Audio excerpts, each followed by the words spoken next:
Baik, Salam. Saya akan menjelaskan tentang mata pelajaran Oikumene yang soalnya cari bagaimana menghadapi perpecahan dan cari satu di Alkitab ayat yang mendukung perpecahan dalam penyebab apa saja. Baik, saya akan memperjelaskan cara menghadapi perpecahan dalam gereja. Nah, pertama, di dalam gereja adanya perselisihan antara jemaat dan pendeta atau pendeta dengan jemaat. Dan sering terjadi perselisihan tersebut karena mereka mementingkan diri sendiri dan egois. Maka akan timbullah yang namanya perpecahan dalam sebuah gereja. Nah, yang kedua, ada beberapa cara yang akan menghadapi dalam sebuah gereja, yaitu sebagai berikut. Yang pertama, caranya yaitu jangan cepat menghakimi. Nah, karena ketika kita menghakimi orang lain, maka akan adanya perpecahan. Karena itu, berhentilah menghakimi orang lain secara berlebihan.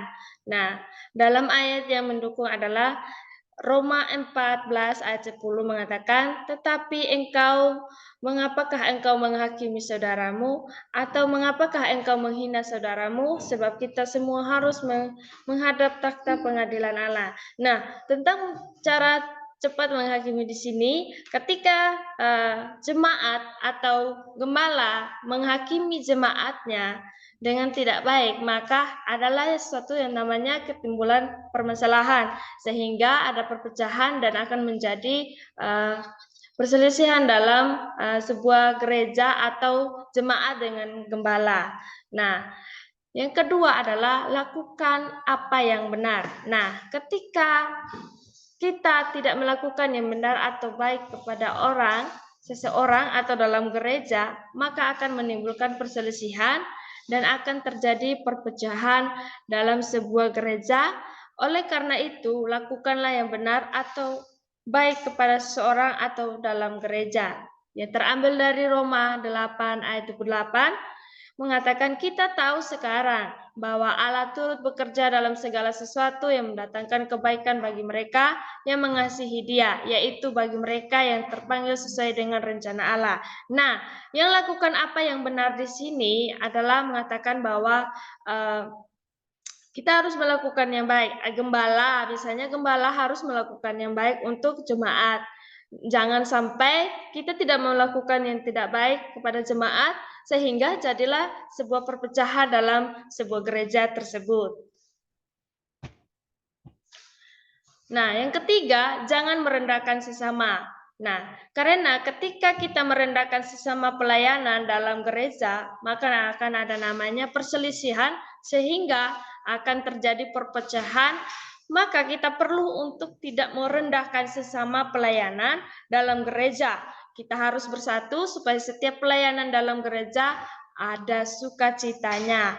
Nah, ada contoh dalam Alkitab mengatakan dari Matius 18 ayat 4, sedangkan barang siapa merendahkan diri dan menjadi seperti anak kecil ini, dialah yang terbesar dalam kerajaan surga.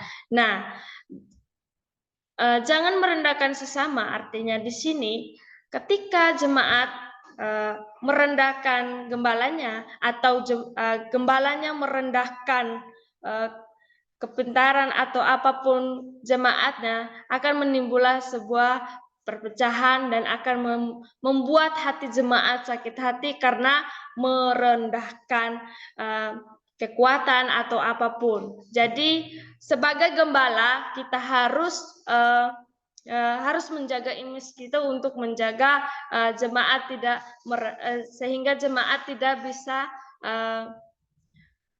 memikirkan yang tidak baik. Jadi kita harus kita harus mementingkan jemaat juga, dan jemaat juga kita harus mementingkan gembalanya. Nah, kita akan masuk dalam kesimpulannya. Dalam menimbulkan suatu perselisihan yang akan terjadi, perpecahan dalam gereja, kita perlu untuk bekerja sama dengan dengan sesama dan tidak boleh mikirkan egois atau kepentingan diri sendiri yang akan menimbulkan perpecahan dalam gereja, maka lakukanlah yang terbaik dan jangan pernah mementingkan diri sendiri kita. Jadi mari bersatu dan mari bekerja sama supaya pelayanan dalam gereja, mau itu dalam keluarga atau di keliling kita, kita harus bersatu dan bekerja sama. Demikian presentasi saya, kiranya Tuhan Yesus memberkati.